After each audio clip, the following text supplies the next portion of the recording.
గోవింద గోవింద గోవింద గోవింద.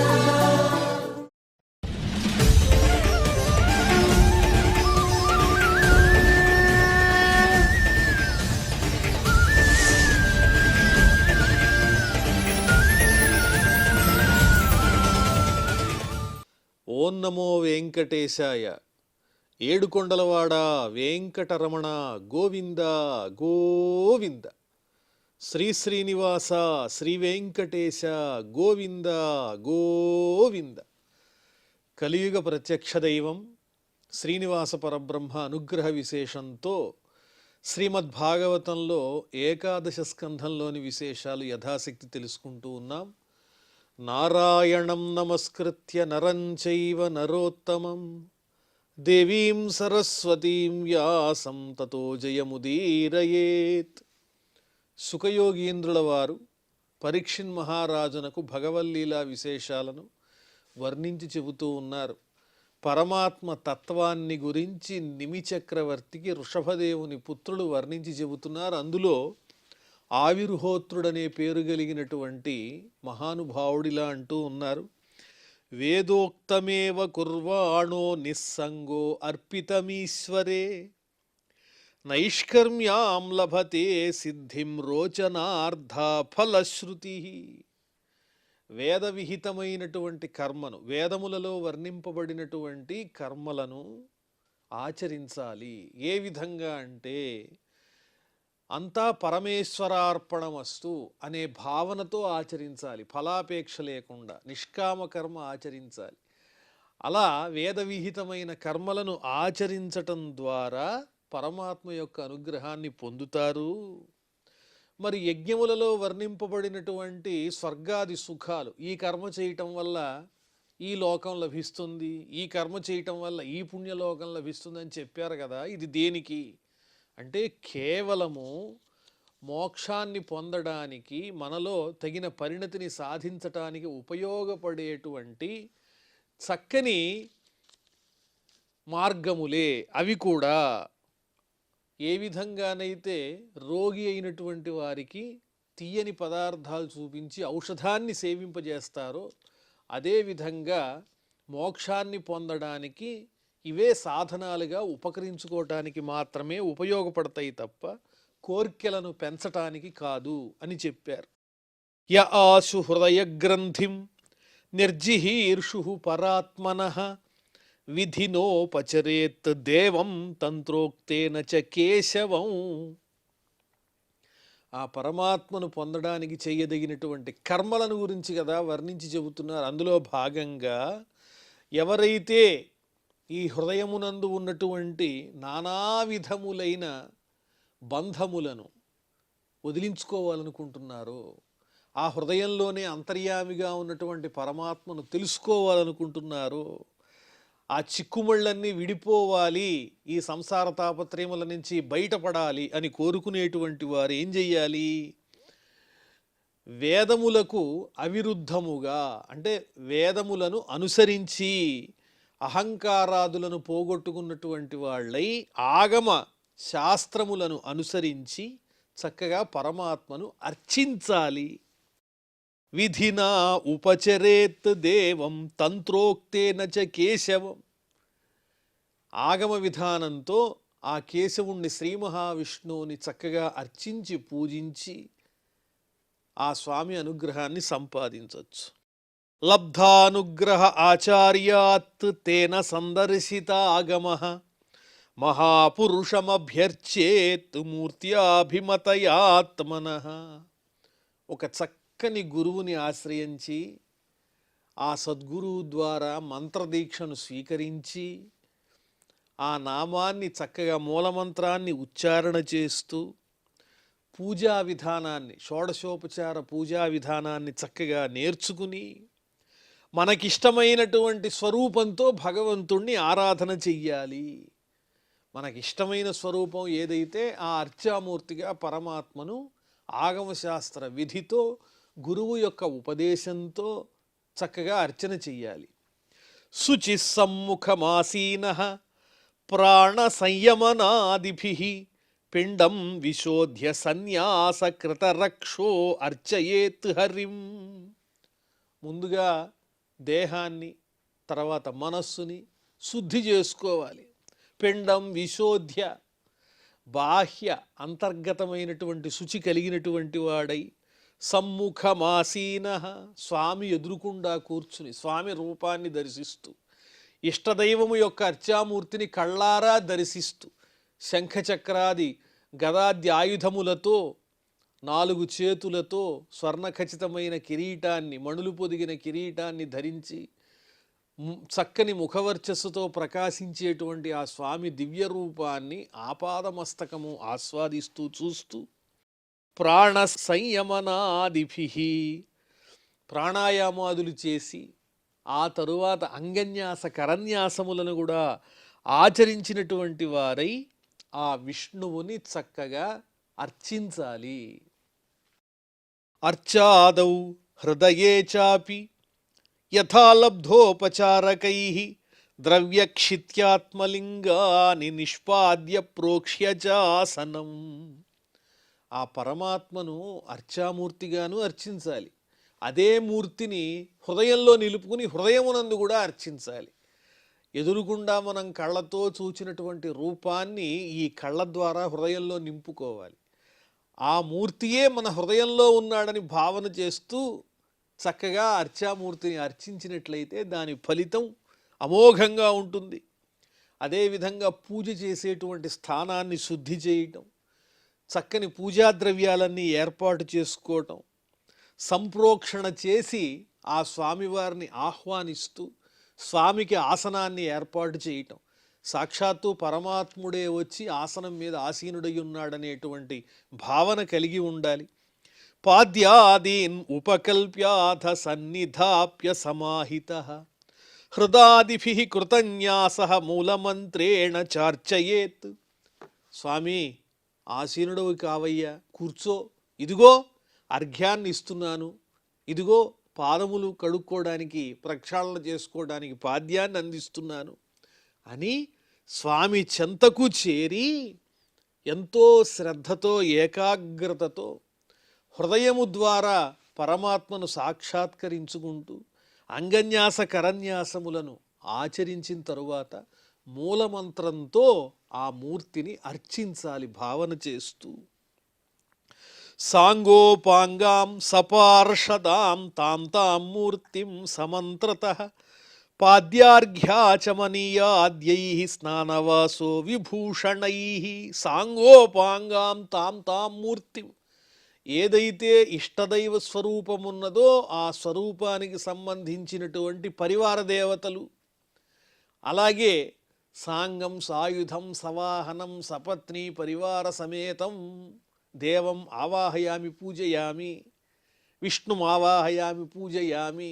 ఈ విధంగా ఎవరినైతే మనం ఆరాధన చేస్తున్నామో వారిని వారి పరివారంతో పాటుగా, అలాగే అనుచరులతో కూడి, వారి యొక్క సేవకులతో కూడి ఆయా మూర్తులను మంత్రపూర్వకంగా ఆగమశాస్త్ర విధితో చక్కగా పిలుస్తూ, పాదాలు కడుక్కోవడానికి, చేతులు కడుక్కోవడానికి నీళ్లు ఇచ్చినట్లుగా, త్రాగడానికి నీరు ఇచ్చినట్లుగా భావన చేస్తూ ఆ మూర్తికి చక్కగా స్నానాదులను ఆచరింపజేసి స్నానం చేయించి ఆ పోహిష్ఠామ యోభువస్థాన ఊర్జే దధాతన ఇత్యాది వేదమంత్రములతో చక్కగా స్నపన చేయించి అలంకారములన్నీ చేసి వస్త్రాదులన్నీ ఇవ్వాలి. అంటే షోడశోపచార పూజ చెయ్యాలి. ఆసనము, అర్ఘ్యము, ఉపాద్యము ఇత్యాదిగా వర్ణింపబడినటువంటి సకలోపచారాలు చెయ్యాలి. గంధమాల్యాక్షతస్రగ్భిః ధూపదీపోపహారకైః సాంగం సంపూజ్య విధివత్ స్తవైస్తుత్వా నమేత్ హరిం. అలాగే విష్ణవే గంధం సమర్పయామి, విష్ణువు కొరకు గంధాన్ని సమర్పిస్తున్నాను అని చక్కగా దివ్యమైన గంధాన్ని స్వామికి ప్రత్యేకంగా స్వచ్ఛమైన గంధాన్ని అలంకరించటం, అలాగే అక్షతలు, పూలమాలలు, ధూప దీప నైవేద్యములు ఇవన్నీ కూడా ఏర్పాటు చేసి పరివార సమేతంగా ఉన్నటువంటి పరమాత్మను వేదోక్త విధానంతో ఆగమశాస్త్ర విధితో చక్కని స్తోత్రములతో స్తుతిస్తూ నమేత్ హరిం, ఆ శ్రీ మహావిష్ణువుని నమస్కరించాలి. ఆత్మానం తన్మయం ధ్యాయన్ మూర్తిం సంపూజయేద్ధరే శేషామాధాయ శిరసి స్వధామ్యుద్వాస్య సత్కృతం. ఆత్మానం తన్మయం ధ్యాయేత్. ఈ చక్కటి భగవత్ సంబంధమైనటువంటి క్రియను ఆచరించేటప్పుడు తాను సాక్షాత్తు భగవంతుని యొక్క స్వరూపమే అనేటువంటి భావన, తన్మయునిగా భగవన్మయునిగా తనని తాను దర్శించుకుంటూ ఆ అర్చామూర్తిని పరివార సమేతంగా పూజించాలి. పూజించిన తరువాత స్వామి పాదముల చెంత ఉన్నటువంటి ఆ చక్కని పవిత్రమైన పుష్పాన్ని స్వీకరించి ధరించాలి. స్వామి నిర్మాల్యమును శిరస్సున ధరించి ఆ స్వామిని తన హృదయంలో నిలుపుకుని పూజించిన తరువాత ఉద్వాసన చెప్పి మరలా ఆ స్వామిని యథాస్థానంలో ఉంచాలి అని ఈ ఆగమ శాస్త్రంలో చెప్పబడిన విధానాన్ని ఆ మహర్షి తెలియజేస్తూ ఉన్నారు నిమిచక్రవర్తికి. ఏవం అగ్నియర్క తోయాదౌ అతిథౌ హృదయే చయ యజతీశ్వరమాత్మానం అచిరాన్ముచ్యతే హి సహ. ఈ విధంగా అగ్ని, సూర్యుడు, నీరు, భూమి వీటన్నిటి యందు, ఇంటికి వచ్చినటువంటి అతిథి యందు, అలాగే మన హృదయమునందు ఆత్మస్వరూపుడైన శ్రీమన్నారాయణమూర్తిని స్థిరంగా నిలుపుకుని ఎవరైతే అర్చిస్తారో వాళ్ళు మోక్షాన్ని పొందుతారయ్యా ఓ నిమిచక్రవర్తి అని. ఏ కర్మల ద్వారా లౌకికమైనటువంటి కామ్య కర్మలను బాధను తొలగించుకుని పరమాత్మని చేరుకోవచ్చు అన్న విషయాన్ని ప్రధానంగా తీసుకుని ఈ అర్చన మొదలైనటువంటి మార్గములను, అదేవిధంగా పరమాత్మను పొందేటువంటి విధానాన్ని చక్కగా వర్ణించి చెప్పారు. ఆ మహర్షి ఆవిర్హోత్రుడు అనే పేరు కలిగినటువంటి వృషభదేవుని యొక్క పుత్రులు. ఆ తరువాత ఇక్కడితో మనం ఏకాదశ స్కంధంలో 3వ అధ్యాయాన్ని పరిపూర్ణం చేసుకున్నాం. ఇప్పుడు 4వ అధ్యాయంలో ప్రవేశిస్తున్నాం. రాజోవాచ యాని యానీహ కర్మాణి యైర్యైః స్వచ్ఛంద జన్మభిః చక్రే కరోతి కర్తావా హరిస్తాని బ్రువంతునః. మళ్ళీ నిమిచక్రవర్తి ప్రశ్నిస్తున్నారు ఆ ఋషభదేవుని పుత్రులను. 9 మంది ఉన్నారుగా, అందులో కొంతమంది వారి వారి యొక్క చక్కని భావములను, పరమాత్మ తత్వాన్ని వర్ణించారు. ఇప్పుడు ఆ నిమిచక్రవర్తి మరొక ప్రశ్న వేస్తున్నారు. అయ్యా, ఎన్నో లీలావతారాలు ధరిస్తూ ఉంటాడు కదా పరమాత్మ, ఆ శ్రీ మహావిష్ణువు.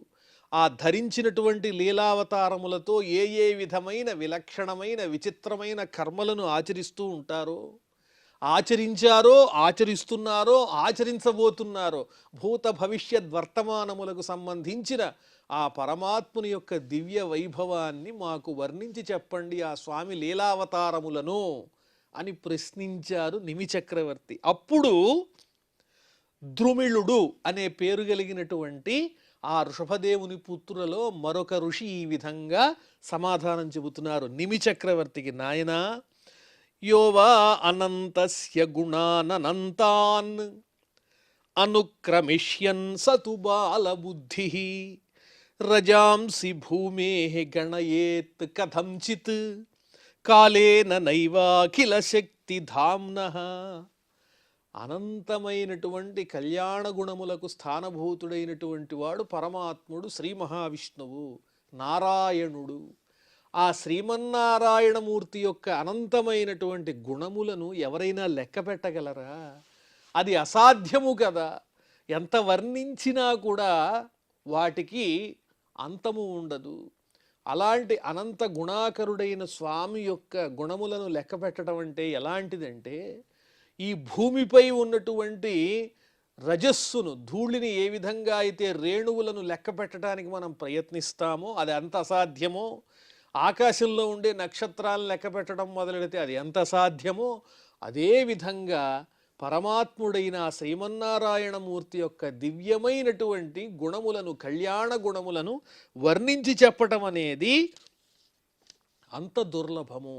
అలా చెయ్యాలి అని ఎవరైతే ప్రతిజ్ఞ పూనుతారో వాళ్ళు అమాయకులే అవుతారయ్యా ఓ నిమిచక్రవర్తి.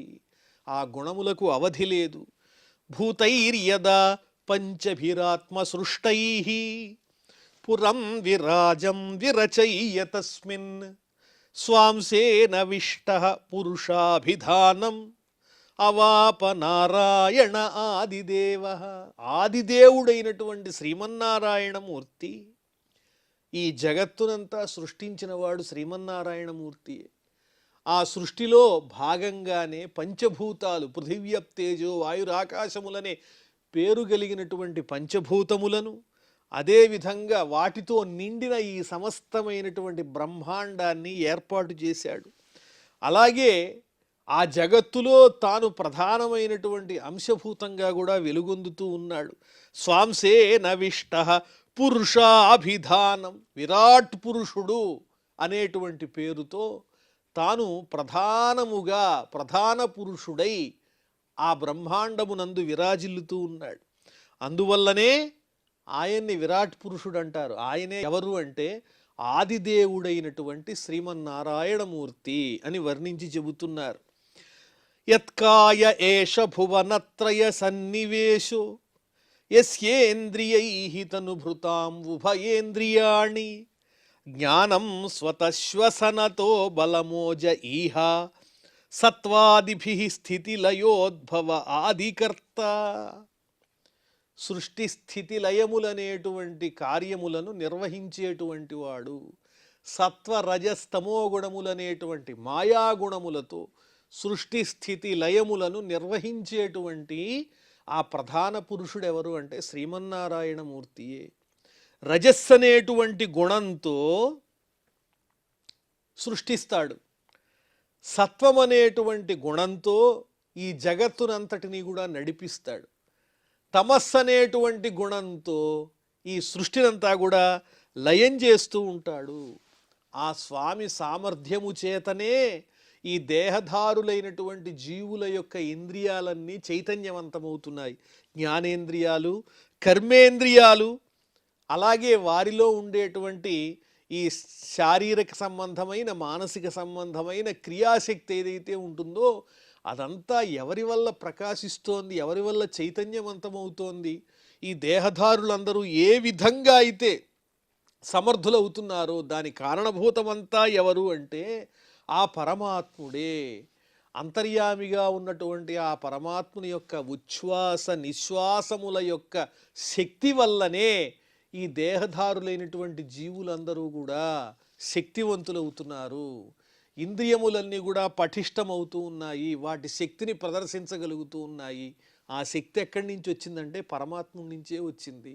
సత్వ రజస్తమో గుణములతో సృష్టి స్థితి లయములను చేసేటువంటి ఆ పరమాత్ముడు శ్రీమన్నారాయణమూర్తిని వర్ణిస్తూ ఆదావభూత్ శతధృతి రజసాస్య సర్గే విష్ణుస్థితౌ క్రతుపతి ద్విజధర్మసేతు రుద్రోప్యయాయ తమసా పురుషస్స ఆద్య ఇత్యుద్భవ స్థితిలయా సతతం ప్రజాసు.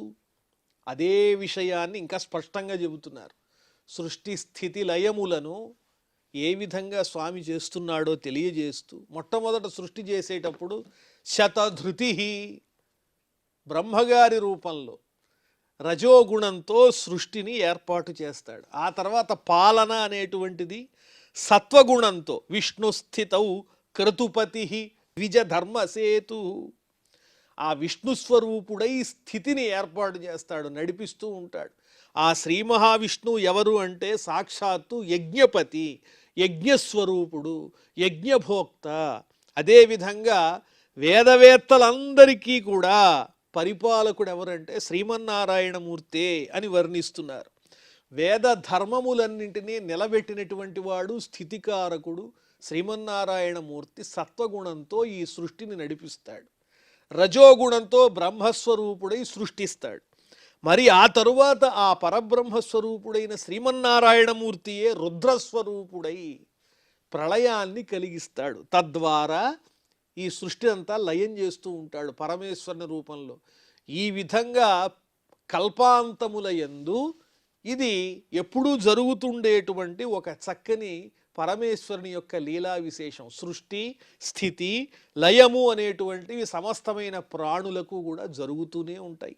ధర్మస్య దక్ష దుహిత రియజనిష్టమూర్త్యాం నారాయణో నర ఋషి ప్రవర ప్రశాంత నైష్కర్మ్య లక్షణమువాచ చచార కర్మ యోధ్యాపి చాస్త ఋషివర్య నిషేవితాంఘ్రి. ఆ పరమాత్మ లీలావతారములను ధరించాడు, ఏమేమి లీలలు చేశాడు, చేస్తున్నాడు, చేయబోతున్నాడు అని కదా నిమిచక్రవర్తి ప్రశ్న. మరి ఆ అవతారములను వర్ణిస్తూ ఉన్నారు. అందులో దక్ష ప్రజాపతి కుమార్తె అయినటువంటి మూర్తి అనే ఆమెను ఆ దక్ష ప్రజాపతి ధర్ముడనే పేరు కలిగినటువంటి ప్రజాపతికి ఇచ్చి వివాహం చేశారు. ఆ ధర్మునికి దక్ష ప్రజాపతి కుమార్తె అయినటువంటి మూర్తి యందు నరుడు నారాయణుడు అనే పేర్లతో ఆ శ్రీ మహావిష్ణువే ఉద్భవించాడు. ఇద్దరు మూర్తులుగా అవతరించాడు, నరుడు నారాయణుడు అనేటువంటి పేర్లతో. ఆ నారాయణ స్వరూపుడై ఏం చేశాడా పరమాత్ముడు అంటే, ఆత్మస్వరూపాన్ని నిరూపించేటువంటి కర్మని గురించి చక్కగా తెలియజేశాడు, తాను స్వయంగా ఆచరించాడు. ఆత్మస్వరూపాన్ని, భగవంతుని యొక్క చక్కని దివ్యమైనటువంటి తత్వాన్ని, స్వరూపాన్ని తెలుసుకునేటువంటి కర్మ విశేషాన్ని తెలియజేస్తూ ఆయన కూడా ఆచరించి చూపించాడు. ఇప్పటికీ ఆ నర నారాయణ స్వరూపుడైనటువంటి ఆ శ్రీ మహావిష్ణువు బదరికాశ్రమంలో ఇంకా ఉన్నారు తపస్సు చేస్తూ. అనేక మంది మహానుభావులైనటువంటి మహర్షుల చేత సేవింపబడుతూ. యహ అద్యాపి చాస్త ఋషివర్య నిషేవితాంఘ్రి. దివ్య ఋషుల చేత సేవింపబడేటువంటి పాదపద్మములు కలిగినటువంటి వాడై నరనారాయణ స్వరూపుడైనటువంటి ఆ శ్రీ మహావిష్ణువు బదరికాశ్రమంలో ఇంకా ఉన్నారయ్యా ఓ నిమి చక్రవర్తి అని చెబుతున్నారు. ఇంద్రో విశంక్య మమ ధామ జిఘృక్షతీతి కామం యయుంక్త సగణం సబదర్యుపాఖ్యం గత్వాప్సరోగణ వసంత సుమందవాతైః స్త్రీ ప్రేక్షణేషుభి అవిద్యదతన్మహిజ్ఞ. దేవేంద్రుడు కూడా ఆ నారాయణ ఋషి యొక్క తపస్సును చూసి ఆశ్చర్యాన్ని పొందాడు, అచ్చరు పొందాడు.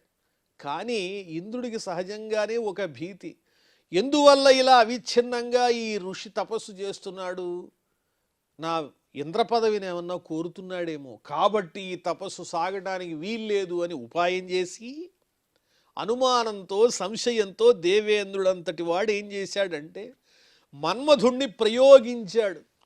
ఆ నారాయణ ఋషి తపస్సు చేసేటువంటి ప్రదేశంలో మన్మధుణ్ణి ప్రయోగించడం అంటే, మన్మధుడు వస్తున్నాడు అంటే అతని పరివారం అంతా వస్తుంది. వసంత ఋతువు, మలయ మారుతము, చల్లని గాలులు, దివ్యమైన సుగంధ పరిమళ పూరితములైనటువంటి పుష్పముల యొక్క సుగంధాలన్నీ అలా వాయువులో అలా అలా అలా ప్రసరిస్తూ వస్తాయి. దాంతోపాటు ఇంకా అప్సరగణాలు కూడా వస్తాయి. మన్మధుడు, మన్మధునితో వసంతుడు, వసంతునితో పాటు అప్సరగణాలు, దాంతోపాటు చల్లగాలి, చక్కని సుగంధపూరితములైన పుష్పముల యొక్క సువాసన, ఇలాంటి దివ్యమైనటువంటి సుఖాన్ని కలిగించేటువంటి సామగ్రితో మన్మధుడు వచ్చాడు. ఎక్కడికి? బదరికాశ్రమానికి. అక్కడ అప్సరగణం అంతా కూడా చూపుల్ని విసురుతున్నారు ఆ స్వామి మీద. ఎలా ఉన్నాయి అంటే మన్మథ బాణాలవి.